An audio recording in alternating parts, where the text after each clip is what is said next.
Hello, hello, hello, and happy Christmas Eve week, everybody. Welcome to the Pound for Pound Show, episode number 9.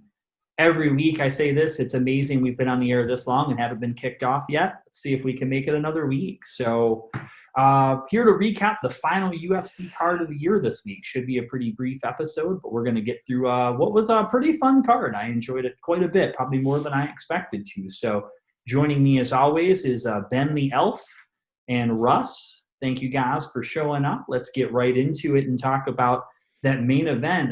Stephen Wonderboy Thompson and Jeff Neal. I'll kick it over to Ben first and let him drop let us know how you felt about it. Yeah, Wonderboy looked awesome, man. Like his striking level is just his striking intelligence is just on another level. He's so good, and he showed his experience and his veteran skills against Neal. Neal just wasn't ready for it. I don't know what was. I apparently lost like a corner man or two, and he also had that like life-threatening issue a few months ago. But Wonderboy just like a flawless performance. He won all 5 rounds in my opinion, and just didn't look like he was getting beat at any point in that fight. So yeah, just awesome performance by Wonderboy. Russ, what do you think? Yeah, it was a great fight. I don't take too much from Jeff Neal, because Wonderboy is just a brutal matchup for people. He's so different than everybody. He was great. I liked how he was more aggressive this time. Like he didn't just stand back and counter punch the whole time. Like he actually was getting more aggressive and like kind of looking for the finish a little bit.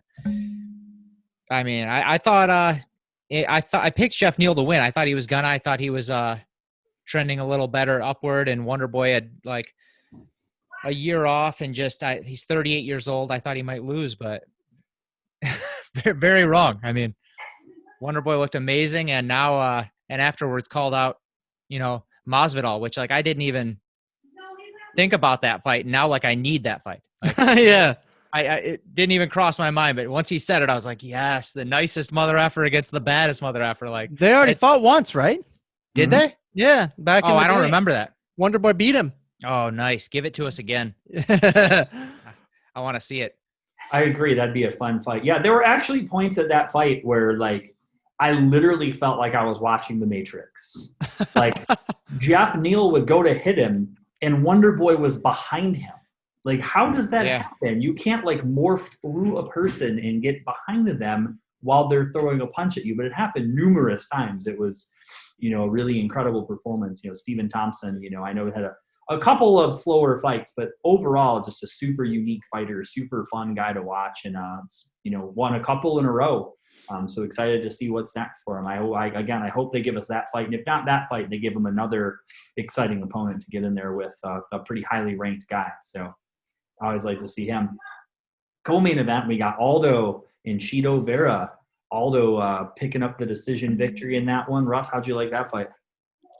I liked it. I was hoping for more. I thought it was going to be like crazy fireworks, and it was just Aldo fought real smart. Like since he's dropped down a weight, he seems to like be fighting a little bit smarter again. Like for a minute there, he was just like planting his feet and just winging haymakers, and now he's like trying to win fights, like being strategic. That third round, it like could have went either way, but he made sure he won it just by taking him down and holding him down the whole time, which is not very much like Aldo, but he wanted to get the win. I'm glad it was 3 rounds and not 5, because it might have turned on him. Yeah. Yeah. Very happy to see Aldo get the win. Same. Everything you said. Yeah. Aldo looked great. I expected him to. Cheeto's not at that level. Aldo's like hit like a new like a kind of like a second wind in his career. He started to like he got a few losses, but he was fighting the top guys, and people thought he was on the decline. No, Aldo's 34, man. He looks as good as ever at 135. So hopefully he can get a big fight like Dillashaw or something. That's who he called out. That was awesome. Called out Dillashaw. I'd love to see that freaking fight, dude. But Aldo looked awesome. He's a legend. Phil?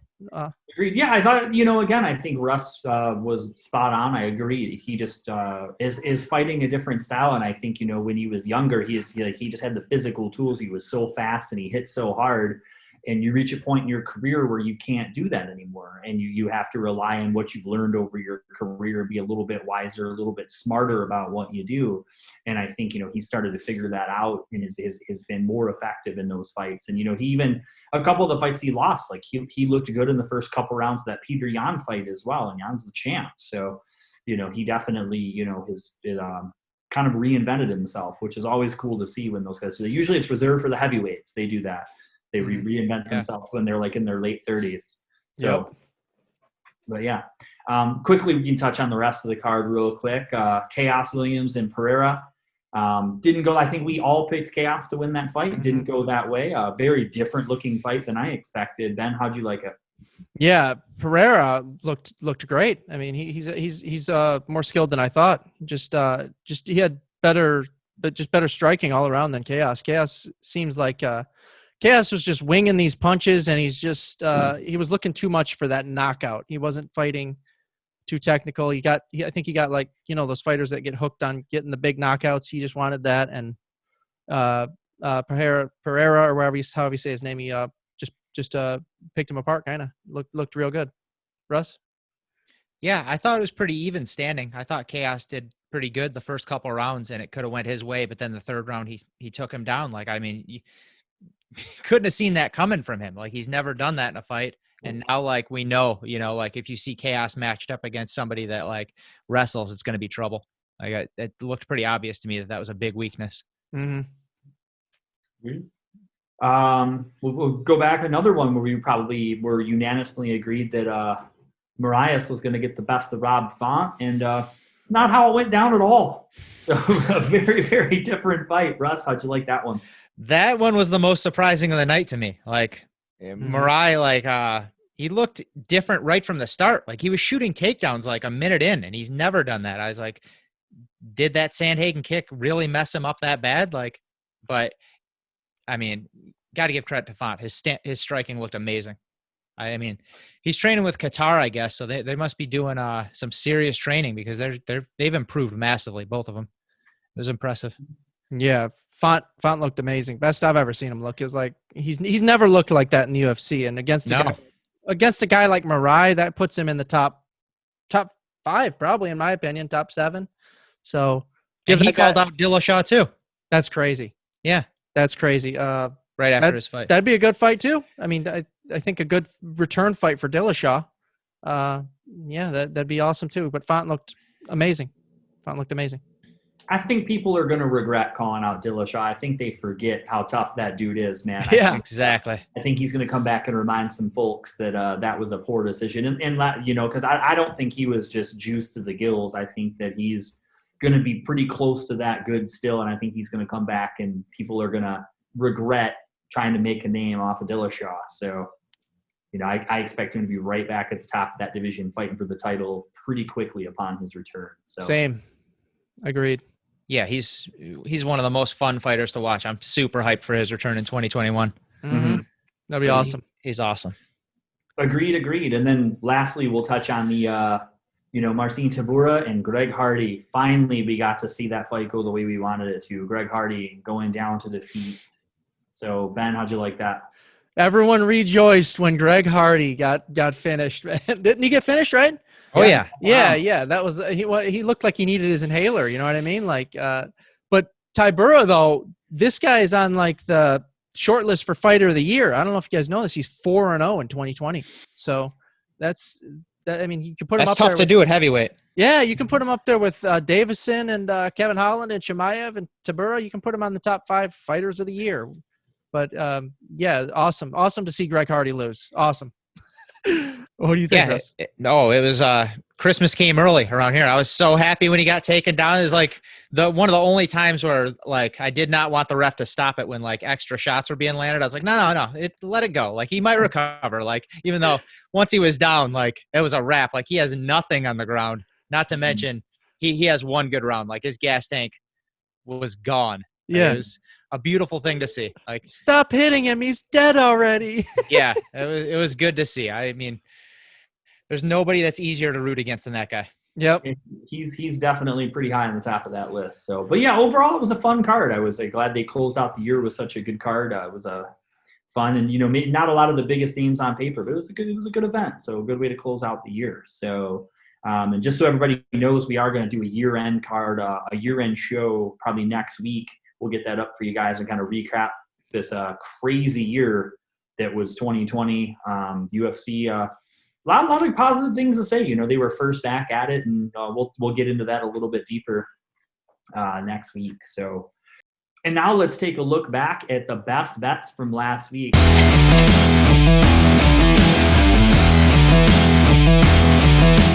How'd we do last week, Russ? Not great. We went 1-4 last week. I tried to go big with 5 more picks, and the fights did not go as anticipated. So if you bet $100 on each one, you'd be down 300 because you know, you take out you won the Talia Santos fight. She looked real good, and then Morano struggled big time against Pettis. Pettis was awesome, and then Morai against Font was not even like a close fight. It was very surprising. And then Chaos, you know, he looked good and then lost the 3rd round. That cost him that fight. So that was another L. And then Jeff Neal was just outmatched against Wonder Boy. I thought if you could handle the Savages at Texas Roadhouse, like asking for extra bread, you know, you could handle Wonder Boy. But Nice. yeah, he was not prepared for that level. And then we got no fights coming up this week, so I'll just give you a couple money makers. Throw some money down on the Chiefs to win the Super Bowl. That you can still get them plus 160, plus 170. Some places, like, they've only got to win a couple games because they're going to be the 1 seed in the AFC, so they're going to get the bye. They'll be home the whole way. They look better than everybody. And then buy Bitcoin. That's all I got for you. Buy Bitcoin, hold it. All it does is go up. Nice.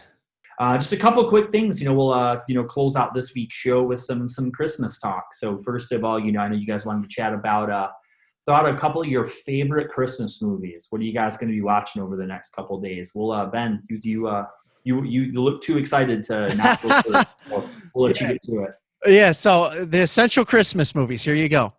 There's about 4. So here we go. You got, are there about 4 or are there 4? It's about 4 or 5. You got A Christmas Story, of course. You got to go watch that on Christmas. You got to. It's a Wonderful Life, another classic. Die Hard, boom. And you got, what was the 4th one? Christmas Vacation. That's the one. What am I doing? Yeah, Christmas Vacation. And then also you can throw Home Alone in there too. Home Alone is also just a fantastic one, but those are the essential Christmas movies right there. And Die Hard is a Christmas movie. The director came out recently and said it is for sure a Christmas movie. So there you go. Russ, what do you think? Your essentials. Oh, my number 1 is It's a Wonderful Life. I'll watch that one every year Yep. till I die. Like, I love that movie. I like The Family Man a lot. Like, I've worked that in the rotation every year for like 10 years. Like, It's a good one. it's similar vein as It's a Wonderful Life, but Nicolas Cage is just awesome in it. And then Home Alone, and I like to watch Elf every year as well. Elf's fantastic. Yep. Phil, what are your essential Christmas movies? I think you guys hit a lot of the most important ones. I think a couple that I would say 4 that got left out. I would say Miracle on 34th Street, another absolute classic. Every year, without exception, if there's one I watch every year, Charlie Brown Christmas every year. Nice. No 2 ways about it. And then big fan of Ernest Saves Christmas. I've never seen it. You've never seen Ernest? You get out of here. Ernest Saves Christmas. I'm going to watch that. It's such a classic Christmas movie. And then there's numerous versions of A Christmas Carol. The great version from the 1959 is probably the best one. But I mean, it's the most classic Christmas story of all time. So, so many good ones. And then one, I've noticed, I always kind of wondered this because, the Die Hard argument has been, back and forth to the Christmas movie for so long.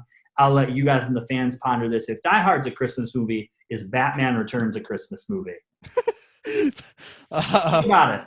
Oh, well, yeah. I mean, yeah. Anybody that argues that Die Hard is one, then would say Batman Returns is one. Agreed. For sure. But then also another one, Gremlins. Yeah. Gremlins too. Yeah. Nope. So many good ones. So yeah, people watch any of those. So we just gave you like 15 to 20 great selections.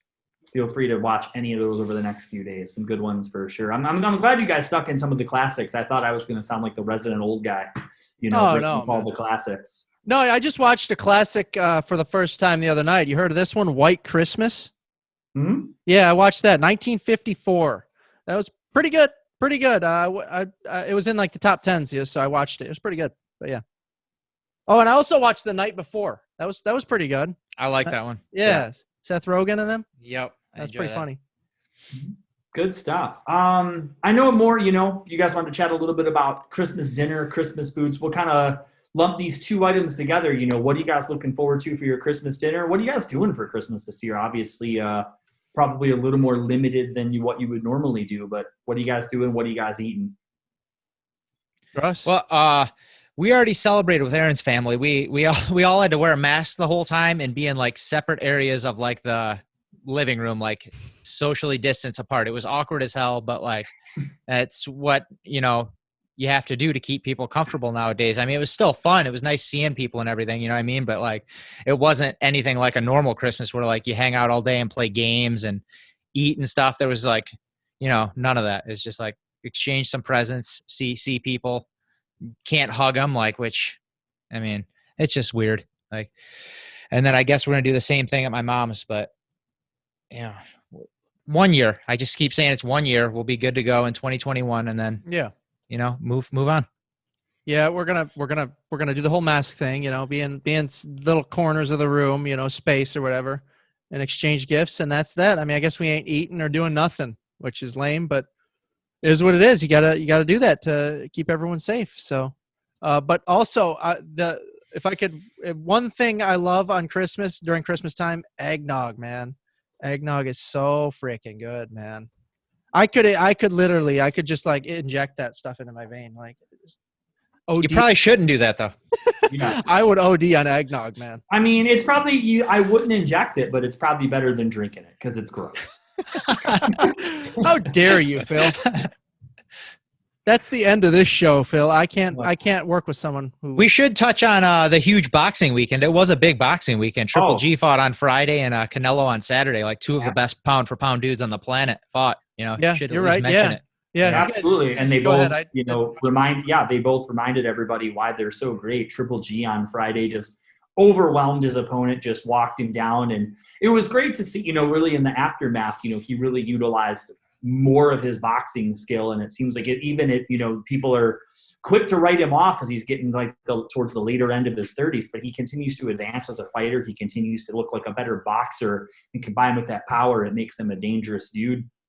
Yep. And then Canelo, they gave him an undefeated opponent, and he just walked him down and just put a beating on him. It was an undefeated opponent that had probably like 8 inches on him. Like, I was going to say, he had a massive reach advantage, and Canelo just walked right through everything. And, he definitely overmatched him. I'm surprised it went the full 12 rounds. Canelo really started pouring it on in the middle and later rounds. And, well, let me tell you something. I had Canelo by decision, and like in round 8, the announcer started being like, "Oh, they got to stop this. They got to stop this." I was like, "Please don't though. Like, let it go." Yeah. So, praying that Callum could fire back, and he did. He fired back. He lost every round. I think you'd have a hard time finding a round for him, but like he did like fire back, and he never really like took like a crazy beating like unanswered. You know what I mean? Where like it for sure should have been stopped. Oh, for 100%. But yeah, it got to that point where like, there was, no recourse for him coming back. It was probably unnecessary. But he's a tough dude, man. You got to give him his due. And hopefully that and 2 performances are enough that they can book the trilogy fight between Canelo and Triple G. Stop messing around. That's the fight everybody wants to see. Let's make it happen. So I have thoughts on that. I think Triple G won the first one, and then I think Canelo cheated a little bit in the second one to win. Even though I love Canelo, I don't buy that he ate some beef in Mexico and like that's why he tested hot. Like, get out of here with that. Like, oh, Mexican cows are loaded up with steroids. Okay, well, if you say so, like you felt the Triple G power in the first one, and second one decided to improve yourself a little bit, and he did win the second, but. Yeah, and the second fight was close. It was. It's not like Canelo ran away with it. They were 2 very, very close fights. And yeah, I think I would say the majority of boxing fans think that Triple G won the first fight.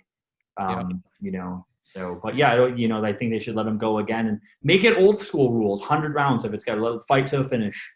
Yeah. Oh, what's cool about Canelo though is like he won't look for an easier matchup. You know what I mean? If he thinks Triple G is the toughest matchup, that's what he'll take because he always does. He never ducks anybody. I love that about him. Like he's one of the only boxers that fights all the toughest dudes. He don't care if they're in their prime or where they're at. He'll fight them like if that's the tough fight. Right. And they're both signed to the same network, and he's not controlled by Golden Boy anymore. So I don't see anything standing in the way of making that fight. Like all the normal obstacles you would have, all of them have recently been taken out of the equation. So yeah, it's definitely the money. My favorite part of that Triple G fight was after round 5, his corner told him, we're ready to go home. We're just waiting on you. And like, wow, just like they knew he could stop it. And he even alluded to it after in like the post fight. He was like, I wanted to get rounds in, you know what I mean? Like he dropped him 3 times in the first 4 rounds. He could have ended it. He just kind of wanted to get a little work in, get ready. Yeah, that's wild. He's so good. Mm-hmm. Good stuff. Well, yeah, hopefully they can make that fight happen. And then hopefully we can look forward to that. And we can look forward to Fury and Joshua in 2021, couple of mega fights. So heck yeah. Boxing could have a good year. And Crawford Spence is like always a possibility. So that's going to be a tough one to make, though. Hey, more importantly, Pacquiao back in there. We got some dream fights. Those are all okay boxers, but more importantly, how about the Paul brothers? Who are they fighting? Those are the best. I saw today Jake Paul's going to fight Ben Askren in some type of like weird rules fight. Get out of here! No way. I didn't even want to bring it up because I saw it and I just shook my head and I was like, "You can get the F out of here." I mean, if we're talking like pay-per-view buys, they'll outsell everybody. But if any real fight fans aren't real interested in that crap. Yeah. Good Lord. Yeah. I mean, I can't imagine anybody wanting to see that. So did you see Oscar De La Hoya wants to fight Triple G? Call him out. Oscar is out of his mind. Like, I don't know. He wants to come out of retirement and fight Triple G. Triple G, who's like super reserved and is never mean, said, I would murder him. Right. He said it would be a murder in the ring. Yeah, he would. Yeah. It's like Oscar at this point, like if, you know, again, like I think, you know, if he got fired up by like the Tyson buy rate and thinks there's a super fight out there for him, you know, but find another 50-year-old guy to fight. You hit the nail on the head. That's exactly what I said. I was like, he had to have seen like how Tyson and Roy Jones made all that money and thought this is a good idea for me. But then like, I don't know if his like CTE kicked in or what, but like, why would you not find another legend? Why are you calling out friggin' a killer? Yeah. And why Triple G? Like, I guess if you wanted to try to sell it on something, you could call out Canelo because there could be some bad blood from that split up. Like, either way, you're going to get beaten into a bloody pulp in a matter of moments. So it doesn't make a difference. Right. So, but yeah, he's been delusional for a long time. And I liked Oscar as a fighter. You know, I certainly don't want to bury the guy. But yeah, that's just, I think everybody feels the same way as you just said. Everybody liked him as a fighter, but like since he's retired, he's kind of gone off the rails. He's an idiot. Yeah, well, fighters are like that, man. They've got massive egos, and they do some crazy things sometimes. Like, you know, dudes want to go out and fight when they're 60 and think they can still compete. And you know, the reality is he couldn't compete at the end of his career. Like Manny blew him away. Like it wasn't even competitive, and that was over a decade ago. So, yes, sir. Good stuff. Anything else you guys want to touch on before we wrap up for the day? I just remembered one more movie I want to throw in there. There you go. What is it? The Grinch, the original Grinch. We did not mention that. That is such a classic. Yeah, obviously. Not the live action one, the animated one. I like that one too. No, you don't. No, which one? Jim Carrey? Yeah, no, you don't. No, I like that one. I own that one. That was a bad purchase. No, that's a good one, man. That was a bad purchase. That's a good movie, man. I like it. I like them all. I like the live action and I like the new CGI one. I think they're all good. Just watch the animated one. There it is. People. The animated one. Nobody's gonna argue that's not the best, but like, they're all fun. Phil, stop being a Grinch, okay? I'm not being a Grinch. I'm just trying to, I'm trying to not ruin people's holiday by having them watch that with their families and then them question their, that's Oscar level decision making. Like, you make me watch that? What's wrong with you? So that's funny. Cool. Well, alrighty, boys. We can wrap this show up. I wish everybody out there a happy holiday. I hope you guys a Merry Christmas. I hope Santa brings you guys everything you asked for. Happy Hanukkah. Happy Hanukkah. Happy Kwanzaa, whatever you celebrate. All of it. Hope you have an amazing holiday. We will see you guys one more time before the new year. We're going to recap this mad year that was 2020. So thank you guys for tuning in. We'll see you guys next week. Happy holidays. Merry See you Christmas. guys next week.